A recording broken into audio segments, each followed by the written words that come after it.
Hey everyone, how are you? I hope so. Your study is going well. This is the second video of polity series. First video हम preamble कर चुके हैं already. ये जो है second chapter union and it's territories है. ये bit complex है चैप्टर बिकॉज इसमें वर्डिंग्स जो है वो बहुत ज़्यादा कॉम्प्लिकेटेड है और बहुत ज़्यादा कंफ्यूज करती है दिमाग को. बट मैं कोशिश करूंगी सिंपल लैंग्वेज में डिकोड करने की. ठीक है, तो आपको बिल्कुल भी नहीं घबराना है, बस कंसंट्रेशन से ध्यान से सुनना है कि बिना डिस्ट्रक्शन के, क्लियरिटी के साथ. मैं कोशिश करूंगी आपको सिंपल लैंग्वेज में डिकोड करने की. पहली बात, मैं आपको स्टार्टिंग चैप्टर के नाम से ही समझाने की कोशिश करती हूँ. चैप्टर का नाम है यूनियन एंड टेरिटरी. ठीक है, union of India and territory of India. इसमें क्या डिफरेंस है? Union of India and territory of India में ये डिफरेंस है कि टेरिटरी ऑफ इंडिया जो है वो वाइडर टर्म है, आपको समझ आएगा क्यों. और यूनियन ऑफ इंडिया जो है, इसमें क्योंकि क्यों वाइडर है ये मैं बता रही हूँ. यूनियन ऑफ इंडिया इसलिए वाइडर है क्योंकि टेरिटरी ऑफ इंडिया इसलिए वाइडर है क्योंकि यूनियन ऑफ इंडिया में केवल स्टेट्स इंक्लूड होते हैं और टेरिटरी ऑफ इंडिया में UT plus states plus any acquired territory जो भी हम फ्यूचर में एक्वायर करेंगे बाय गवर्नमेंट ऑफ इंडिया, तो वो भी इसमें इंक्लूड होगी. Means territory of India is a wider term rather than a union of India. समझ आ गया? It includes only states, but it includes union territories, states and any acquired territory. जो भी government of India in future acquire करने वाली है वो भी include होगा. ये क्लियर हो गया होगा चैप्टर का नाम. अब हम आते हैं आर्टिकल पे, क्योंकि इस चैप्टर से आर्टिकल चालू हो चुके हैं. प्रीएम्बल में आर्टिकल नहीं थे बट इस चैप्टर से आर्टिकल्स हैं, तो हमें परेशान नहीं होना है. मैं कोशिश करूंगी आराम आराम से समझाने की. अगर नहीं भी होता तो रिमाइंड करके आप 2-3 बार इस वीडियो को देख के और अपने नोट्स बना लीजिएगा अपने अकॉर्डिंग. अब हम बात करते हैं आर्टिकल 1 की. आर्टिकल 1 क्या कहता है? It describes India, that is Bharat. ये मैं एक एक वर्ड डिस्क्राइब करूंगी. इंडिया क्यों यूज है इसमें, भारत क्यों यूज हुआ है. Shall be union of states rather than a federation of states. अब हम बात करते हैं पहली बात तो इंडिया और भारत, दो वर्ड क्यों इंक्लूड किए गए. इंडिया भी और भारत भी दोनों नाम सेम है. This is the modern name, this is the traditional name. ठीक है, जब कॉन्स्टिट्यूएंट असेंबली बैठी थी तो उसमें बहुत ज्यादा क्लैशेस हो रहे थे इन दोनों नामों को लेके, कि कोई कह रहा था इंडिया नाम होना चाहिए, कोई मेंबर कह रहे थे कि भारत नाम होना चाहिए. फिर एट द एंड कंक्लूजन पे ये आया गया कि हम दोनों नाम को इंक्लूड कर लेंगे. इसकी स्टोरी तो ये है. फिर अब हम बात करते हैं यूनियन ऑफ स्टेट्स और फेडरेशन ऑफ स्टेट्स. ये दो जो फ्रेजेस हैं, मतलब यूनियन ऑफ स्टेट्स को क्यों चूज किया गया rather than federation of states, तो इस फ्रेज को क्यों नहीं चूज किया गया, इस फ्रेज को क्यों चूज किया गया. फर्स्ट आप इमेजिन करिए, this is the boundary of India, these are the states of India. I hope so this is Bihar, UP, Andhra Pradesh, Telangana, Andhra Pradesh, UP, Bihar, Jharkhand, Chhattisgarh, Jammu Kashmir. ठीक है, these are the states of India. मतलब इसमें क्या था, यूनियन ऑफ स्टेट्स का क्या मतलब है कि इसमें हम सॉरी फॉर द इनकन्वीनियंस, मुझे बहुत ज्यादा कोल्ड है बट मैंने कोशिश की है कि कंसिस्टेंसी ब्रेक ना हो, वीडियोस आराम से पहुंचती रहे, आप लोगों का स्टडी में कोई भी ब्रेक ना हो, इसलिए मैंने ये ट्राई किया है कि आज का सेशन करेंगे. मेरी तबीयत बिल्कुल भी सही नहीं है बट इट्स ओके. ये जो यूपी का बाउंड्री है स्टेट का, इसको हम ऑल्टर कर सकते हैं बट इंडिया का कोई भी बाउंड्री में हम ऑल्टर नहीं कर सकते. अगर यूपी चाहता है कि मैं इंडिया से बाहर हो जाऊं, this is not possible. But जो स्टेट्स में वो चेंजेस कर सकते हैं कि. और फेडरेशन ऑफ स्टेट का मतलब क्या है, यूएसए में क्या हुआ था, 50 कंट्रीज आई थी एक साथ. उन्होंने एक एग्रीमेंट किया था कि हम मिलकर एक देश बनाते हैं, सब कंट्रीज मिलकर एक देश बनाते हैं जिसका नाम रखा यूनाइटेड स्टेट ऑफ अमेरिका. इसका क्या मतलब है कि बाउंड्री को हम चेंज नहीं कर सकते, मीन्स इंडिस्ट्रक्टेबल यूनियन. ये क्लियरिटी हो गई होगी अच्छे से कि हम इंडिस्ट्रक्टेबल यूनियन क्यों बोले, क्योंकि हम इंडिया की बाउंड्री में कोई चेंज नहीं कर सकते, केवल स्टेट की बाउंड्री में चेंज कर सकते हैं. मतलब डिस्ट्रक्टेबल स्टेट्स हैं, इंडिस्ट्रक्टेबल यूनियन है. ये अच्छे से क्लियरिटी हो गई होगी. बट इसमें हम स्टेट्स में भी नहीं तोड़ सकते, लाइक टेस्ला, कैलिफोर्निया, न्यूयॉर्क, इसमें हम चेंज नहीं कर सकते, ना ही हम इसकी बाउंड्री में चेंज कर सकते. मतलब ये क्या है, indestructible union of indestructible states. Indestructible union of indestructible states. ठीक है। और हम हमारे जो इस फ्रेज को क्यों अडॉप्ट किया गया, इस फ्रेज को क्यों प्रेफर किया गया यूनाइटेड ऑफ स्टेट्स को? फर्स्ट रीजन, ये एग्रीमेंट के थ्रू नहीं आया, पहली बात। और हम इसकी बाउंड्री में मींस इंडिस्ट्रक्टिबल यूनियन है, हम चेंज ही नहीं कर सकते यूनियन को, इसलिए हमने यूनियन ऑफ स्टेट्स को priority the rather than federation of states. ये तो इसकी स्टोरी हो गई। अच्छे से स्टोरी कर करके हम अगर हम समझेंगे प्रेशर ना लेते हुए तो बढ़िया तरीके से हमें समझ आएगा। ठीक है, अब हम बात करते हैं, अब हमें किस बारे में बात करनी चाहिए, अब हम इस पे आते हैं। यूनियन ऑफ स्टेट्स में बताने वाली थी, हाँ यूनियन ऑफ स्टेट्स जो है इसमें स्टेट्स भी इंक्लूडेड है प्लस यूटीज भी इंक्लूडेड है और any acquired territory in future भी इंक्लूडेड है। ठीक है, अब हम इस डेफिनेशन में फिर से आते हैं। क्लियरिटी हो गई। ये डिस्क्राइब करता है इंडिया डेट इज भारत। क्यों? क्योंकि यूनियन ऑफ स्टेट्स है rather than federation of states. मैंने बता दिया क्यों यूनियन ऑफ स्टेट्स को चूज किया गया rather than federation of state. ये आराम से क्लियरिटी हो गई। और टेरिटरी ऑफ इंडिया में क्या क्या इंक्लूडेड है मैंने बता दिया। फर्स्ट जब मैंने स्टार्टिंग की थी वीडियो की तभी मैंने बताया था। तो इसमें टेरिटरीज ऑफ स्टेट्स आएगा, यूटीज आएगा और टेरिटरी डेट में भी acquired at any time by the government of India वो भी इंक्लूड होगा। ये आर्टिकल क्लियर अच्छे से हो गया होगा। अब हम बात करते हैं आर्टिकल 2 की। अब हम आर्टिकल 2 पे आते हैं। आर्टिकल 2 क्या बोलता है? आर्टिकल 2 बोलता है कि अगर हमें कोई भी नए स्टेट को इंक्लूड करना है, एडमिट करना है या एस्टेब्लिश करना है कोई भी नए स्टेट को, तो हमें वो किसके पास पावर है? वो केवल पार्लियामेंट के पास पावर है to admit into union of India और establish new states. This is the India. और यहाँ पे सिक्किम था, पुडुचेरी था, पुडुचेरी, दादर एंड नागर हवेली, ये सब क्या थे? बाद में इंक्लूड हुए। ठीक है, ये बाद में इंक्लूड हुए सारे। तो ये किस आर्टिकल के थ्रू होंगे? आर्टिकल 2 के थ्रू। समझ आ गया? आर्टिकल 2 कहता है कि पार्लियामेंट के पास ही पावर है कि कोई भी नए स्टेट को एडमिट करेगा या एस्टेब्लिश करेगा तो वो आर्टिकल 2 में ही इंक्लूड होगा केवल। आर्टिकल 2 ही बताता है। लाइक दादर एंड नागर हवेली आई, गोवा आया, दमन and Diu, Puducherry, Sikkim. Commitment of constitution के बाद आए थे ये चीज, फिर ये आर्टिकल 2 के थ्रू एड ऑन किए गए नए states in the territory of India. Territory of India clear हो गया होगा, आर्टिकल 2 भी क्लियर हो गया होगा। अब हम बात करते हैं आर्टिकल 3 की। आर्टिकल 3 क्या बोलता है? आर्टिकल 3 बोलता है कि कोई भी स्टेट है like UP, like Bihar, UP से क्या अलग किया गया था? उत्तराखंड, उत्तराखंड कार्व आउट किया गया था। यूपी बिहार से क्या कार्व आउट किया गया था? झारखंड। आंध्र प्रदेश से क्या कार्व आउट किया गया था? तेलंगाना इन 2014। यस, तो ये किसके थ्रू किया था? आर्टिकल 3 के थ्रू। आर्टिकल 3 क्या कहता है कि आर्टिकल 3 के पास पावर है कि वो फॉर्म कर सकता है न्यू स्टेट्स, वो ऑल्टर कर सकता है न्यू स्टेट्स को, चाहे वो एरिया को इंक्रीज कर सकता है, चाहे वो एरिया को डिमिनिश कर सकता है, या बाउंड्री को ही वो चेंज कर सकता है, या उसका नाम ही चेंज कर सकता है। मतलब आर्टिकल 3 के पास बहुत सारी पावर है। ठीक है, जस्ट अ मिनट, मैं थोड़ा पानी पी लूं।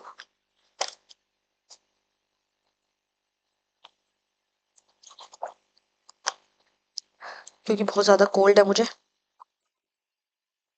थोड़ा डिस्ट्रक्शन हो रहा होगा, थोड़ी दिक्कत आ रही होगी, बट प्लीज कॉम्प्रोमाइज।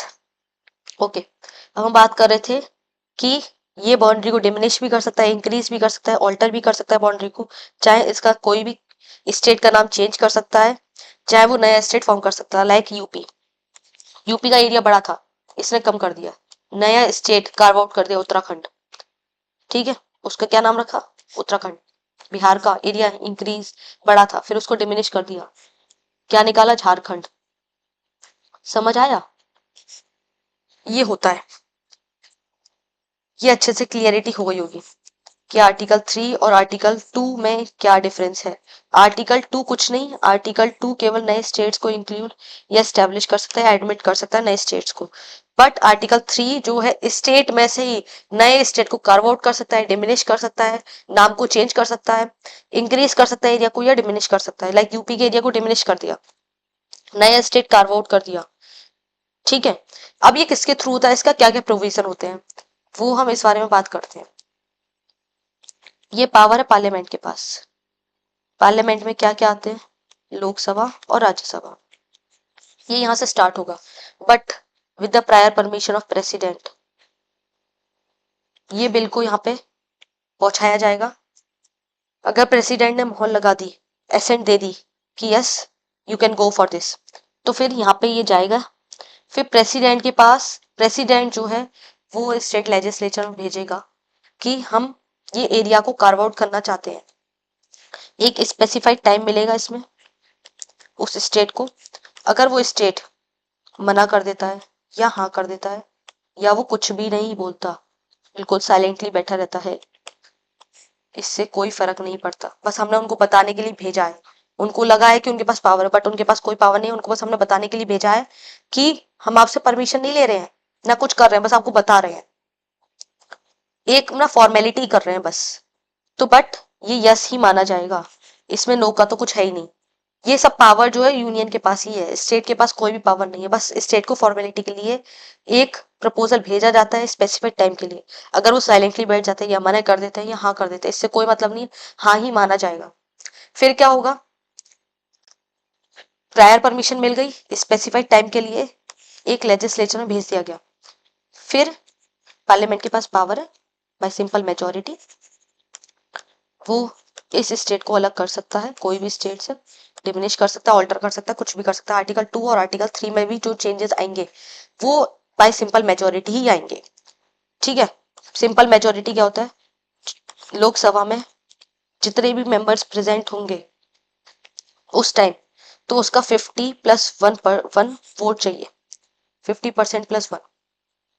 ठीक है, अगर सपोज करो उस टाइम 300 मेंबर्स आर प्रेजेंट, तो मीन्स 150 वोट +1 मीन्स 151 वोट चाहिए इसको पास कराने के लिए। इस बिल को पास कराने के लिए हमें 151 मेंबर्स की जरूरत होगी उस time. Simple majority that's it ही होती है। ये हम अमेंडमेंट ऑफ द कॉन्स्टिट्यूशन में बात करेंगे।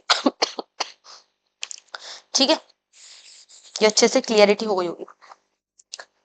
अब मैं फिर से बता दूं एक बार, कोई दिक्कत नहीं है। ये पार्लियामेंट है, पार्लियामेंट के पास पावर है कि आर्टिकल 2 और आर्टिकल 3 में वो चेंजेस कर सकता है with the prior permission of president.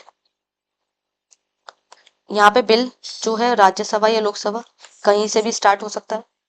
President ने दे दिया, एसेंट लगा दी कि यस यू कैन गो, तो यहाँ पे बिल जाएगा, चाहे यहाँ पे जाए चाहे यहाँ पे जाए। फिर ये जो है बिल, ये स्टेट लेजिस्लेचर में भेजा जाएगा फॉर स्पेसिफाइड टाइम। अगर स्टेट लेजिस्लेचर यस कर दे या नो कर दे या वो साइलेंटली बैठ ले, इससे हमें कोई भी मतलब नहीं है, वो यस ही माना जाएगा। क्योंकि प्रेसिडेंट जो है वो केवल फॉर्मेलिटी के लिए भेज रहा है, इससे कोई है ही नहीं, ये बस बताने को भेजा जा रहा है कि यस हम इस काम को कर रहे हैं। सॉरी फॉर द डिस्ट्रक्शन, बहुत ज्यादा प्रॉब्लम हो रही है, कोई दिक्कत नहीं है। पर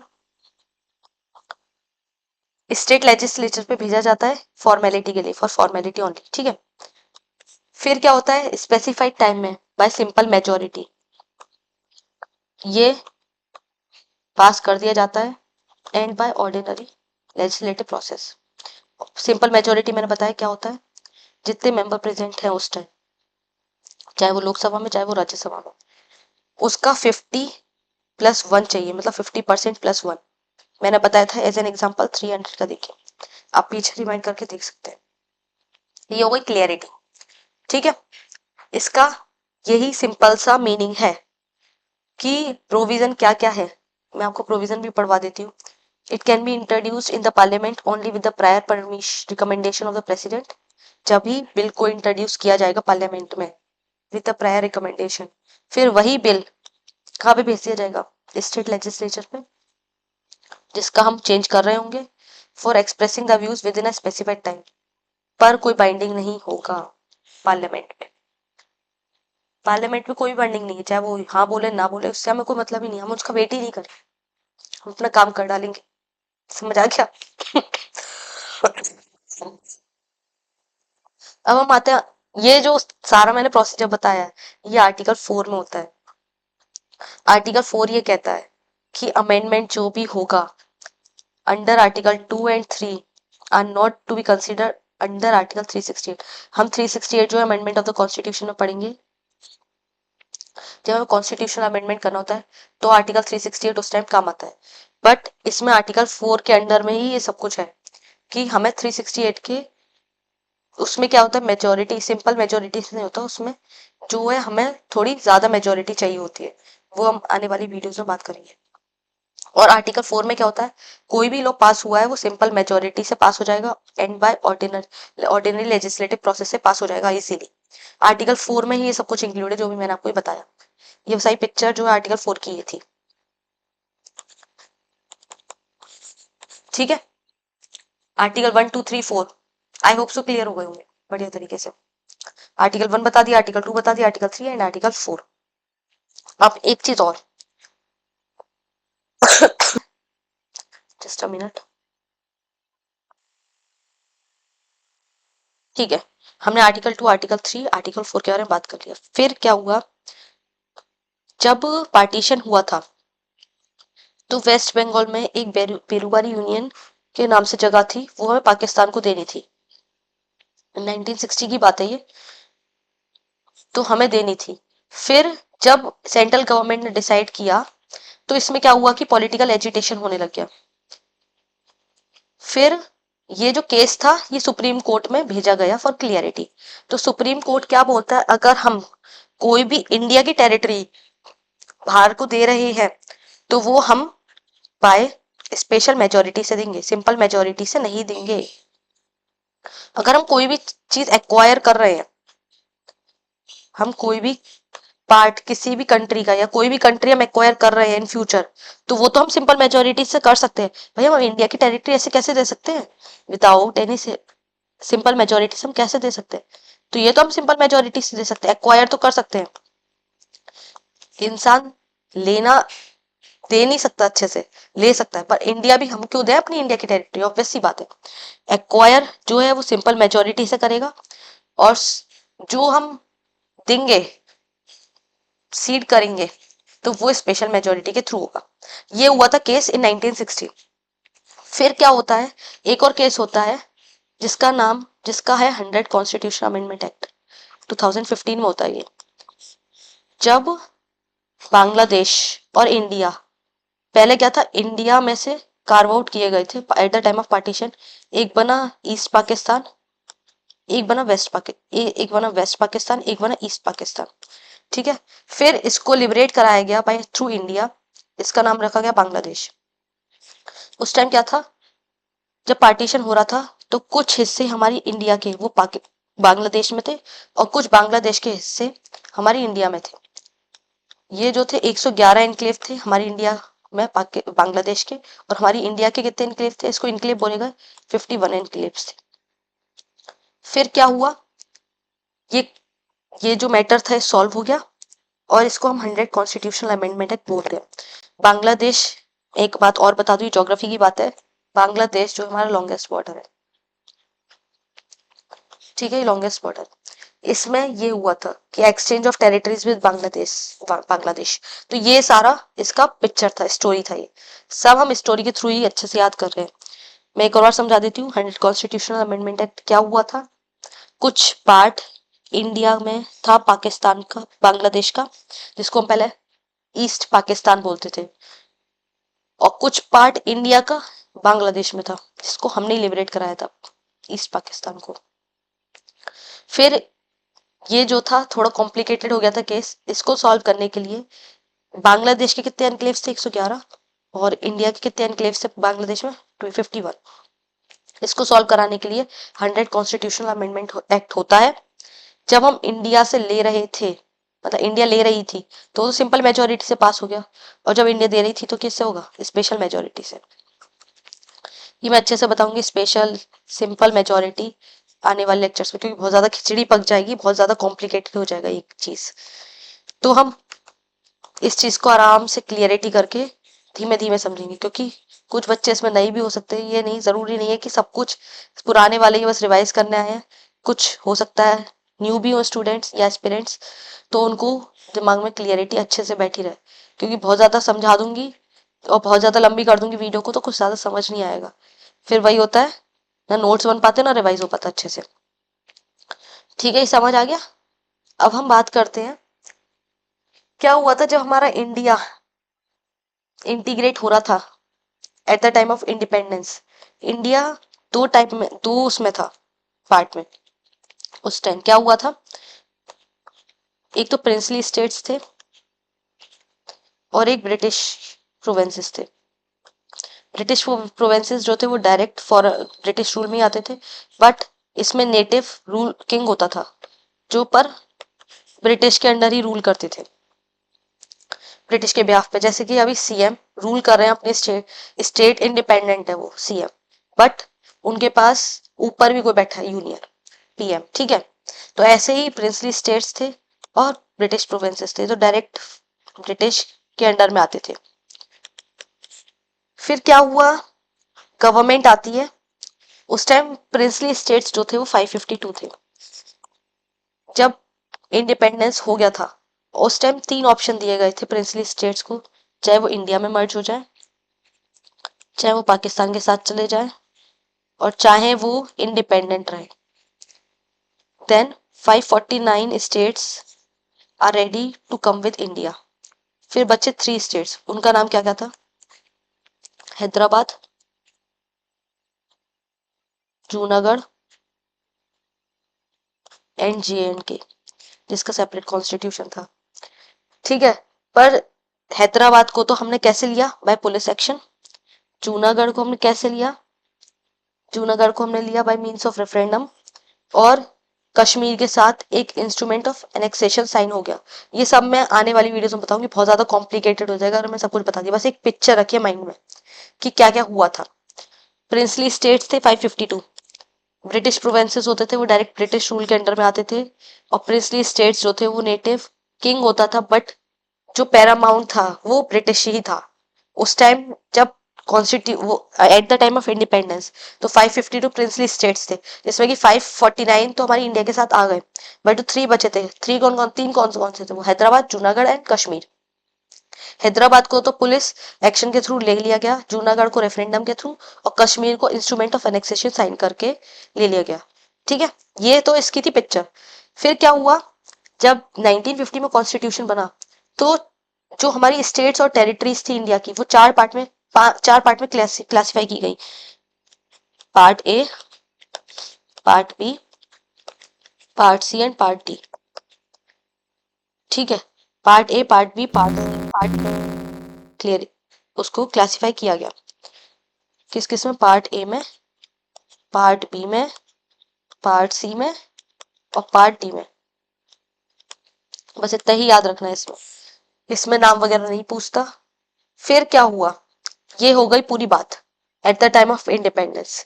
फिर क्या होता है, जब इंटीग्रेशन हो जाता है सारे प्रिंसली स्टेट्स का इंडिया के साथ, तो फिर एक एडॉक अरेंजमेंट किया जाता है, जिसमें साउथ साइड का क्या डिमांड था, साउथ साइड का डिमांड था कि जो हमारे बने स्टेट्स वो लिंग्विस्टिक बेसिस पे बने। फिर इसके लिए एक कमीशन बिठाया गया, लिंग्विस्टिक कमीशन। उसका कमीशन का नाम रखा गया एसके धर कमीशन, ठीक है। उसका नाम क्या रखा गया, एसके धर कमीशन। एसके धर कमीशन का जो रिपोर्ट था वो दिसंबर 1948 में सबमिट कर दिया गया। उनने बोला कि हम रीऑर्गेनाइजेशन जो स्टेट्स का करेंगे वो एडमिनिस्ट्रेटिव कन्वीनियंस से करेंगे rather than linguistic factor, but कोई दिक्कत नहीं। फिर क्या होती है, फिर आती है जेवीपी कमेटी। जेवीपी कमेटी क्यों बैठी गई थी, क्योंकि उनको एग्जामिन करना था कि ये जो इनने स्टेटमेंट रिपोर्ट में दिया है, इज इट फेवरेबल और नॉट। तो इसमें जेवीपी कमेटी क्यों बोला गया, इसमें जवाहरलाल नेहरू, वल्लभ भाई पटेल एंड पट्टा भाई सीतारामैया थे, ठीक है। फिर क्या हुआ, इनने भी एग्जामिन किया, बट इनने भी क्या रिपोर्ट में अपनी सबमिट किया कि हम लैंग्वेज को रिजेक्ट करते हैं, हम रीऑर्गेनाइजेशन ऑफ स्टेट्स जो है वो लैंग्वेज के बेसिस पे नहीं करेंगे। ये सब कुछ गिवन है, मैं अब एक बार पढ़ के ही बता देती हूँ। एस्केदर कमीशन क्यों आया, एस्केदर कमीशन जब आया जब सब कुछ इंटीग्रेट हो गया था, फिर हम लिंग्विस्टिक बेसिस पे करें, किस पे, साउथ तो कह रहा था हम लिंग्विस्टिक बेसिस पे हमें करना चाहिए। फिर एस्केदर कमीशन आता है, एस्केदर कमीशन रिकमेंड करता है, और इसने अपनी रिपोर्ट जून 1948 में सबमिट की, दिसंबर 1948 में, सॉरी दिसंबर 1948 में इसने सबमिट की अपनी रिपोर्ट एस्केदर कमीशन ने। इसमें क्या बोला गया कि हम एडमिनिस्ट्रेटिव कन्वीनियंस से स्टेट को ऑर्गेनाइज करेंगे, रीऑर्गेनाइज करेंगे रादर देन लिंग्विस्टिक फैक्टर। फिर एक न्यू स्टार्ट देने के लिए, एग्जामिन करने के लिए जेवीपी कमेटी बनती है। उनने भी मना कर दी कि लैंग्वेज के बेसिस पे नहीं होगा रीऑर्गेनाइजेशन ऑफ स्टेट। और इन्हें अपनी रिपोर्ट जो कब सबमिट की, अप्रैल 1949 में। इनके मेंबर्स थे जवाहरलाल नेहरू, वल्लभ भाई पटेल एंड पट्टाभाई सीतारामैया। ये तो थी इसकी स्टोरी। फिर बहुत ज्यादा क्या होता है, एजिटेशन होता है। 1953 में गवर्नमेंट ऑफ इंडिया को फोर्स किया जाता है कि एक स्टेट बनाया जाए, लिंग्विस्टिक स्टेट, जिसको हम आंध्र प्रदेश बोलते हैं। जो फर्स्ट स्टेट बना था लिंग्विस्टिक बेसिस पे, लिंग्विस्टिक स्टेट, वो आंध्र प्रदेश बना था। क्यों बना था, इसके पीछे की स्टोरी है कि 56 डेज के लिए एक हंगर स्ट्राइक बैठ गए थे पुट्टी श्री मल्लू जो थे, वो 56 डेज की हंगर स्ट्राइक पे बैठ गए थे उस टाइम। बहुत ज्यादा एजिटेशन हुआ। फिर गवर्नमेंट को फोर्स किया गया कि एक लिंग्विस्टिक स्टेट बनना चाहिए। फिर आंध्र प्रदेश तो बन गया। फिर उसके बाद बहुत ज्यादा एक एजिटेशन होने लग गया कि हमारा भी चाहिए, हमें भी चाहिए, हमें भी चाहिए। फिर उसके बाद आता है एक फैजल अली कमीशन बनाया गया था, क्योंकि एग्जामिन करने के लिए कि इसकी जो डिमांड है हमें किस हिसाब से क्रिएट करना चाहिए और लिंग्विस्टिक बेसिस पे करना चाहिए नहीं करना चाहिए। तो फिर ये दिसंबर 1953 में इसको बनाया जाता है, फैज अली कमीशन को। इसमें मेंबर होते हैं Fazl Ali, K M Panikkar and H N Kunzru. Fazl Ali, K M Panikkar and H N Kunzru. ठीक है, इनने क्या किया, रिजेक्ट कर दी थ्योरी को। किस थ्योरी को रिजेक्ट किया, कि एक लैंग्वेज एक स्टेट नहीं होना चाहिए। हम लिंग्विस्टिक फैक्टर पे तो कर सकते हैं, बट ये नहीं कि एक लैंग्वेज वाले स्टेट्स बन जाएंगे तो उनमें ही जो यूनिटी रहेगी। हमें पर इंडिया में यूनिटी चाहिए ना, तो इसीलिए ये रिजेक्ट कर दिया गया। फिर इसमें 4 फोल्ड मैंने बताए थे, जिसमें 4 पार्ट बने थे। कौन कौन से, part A, part B, part C, part D में क्लासिफाई किया गया था मैजिस्ट्रेट्स को। उनने वो भी रिजेक्ट कर दिया कि इसको हटाया जाए। उनने क्या एक्सेप्ट किया, लिंग्विस्टिक बेसिस पे तो कर दिया, बट एक स्टेट और एक लैंग्वेज पे हम नहीं मानेंगे, इसके बेसिस पे नहीं होगा। क्योंकि इनको क्या करना था, इनका क्या एम था कि इनको प्रिजर्वेशन और स्ट्रेंथ करना है अपनी यूनिटी को। जैसे मैंने बोला कि अगर एक स्टेट बन जाता है लिंग्विस्टिक फैक्टर पे तो उसमें यूनिटी नहीं रहेगी। अगर अलग अलग मेंबर्स मिलेंगे तभी तो यूनिटी आएगी, तभी तो ब्रदरहुड का आएगा सेंस। फ्रेटर्निटी में मैंने पढ़ाया था प्रीएम्बल में, वही चीज को लेते हुए फिर लिंग्विस्टिक और कल्चरल होमोजेनिटी हो जाएगी। इसमें एक लैंग्वेज और एक स्टेट को नहीं बनाना, इसमें हमें लिंग्विस्टिक बेसिस पे ही बनाना है। क्यों बनाना है ये मैंने रीजन बता दिया आपको, कि अगर हम एक लैंग्वेज पे एक स्टेट बनाते तो यूनिटी नहीं रहेगी, पर हमें यूनिटी इन डाइवर्सिटी चाहिए ना। फिर सेंस ऑफ ब्रदरहुड कैसा आएगा, जो कि हम प्रीएम्बल वाले चैप्टर में बात कर चुके हैं, तो वही हमें चाहिए था। ठीक है, और इसके मेंबर्स कौन कौन थे, Faiz Ali, K M Panikkar and H N हुंसरू। ये होता है चैप्टर फिनिश। बहुत ज्यादा कॉम्प्लिकेटेड हो गया होगा, अगर आप, मैंने बहुत ज्यादा कोशिश करी अच्छे से समझाने की। अगर कुछ भी डाउट होता है तो आप फिर से इसको रिप्ले करके आप सुन सकते हैं। Till then bye bye, stay safe and study hard. अब हम मिलते हैं नेक्स्ट वीडियो में।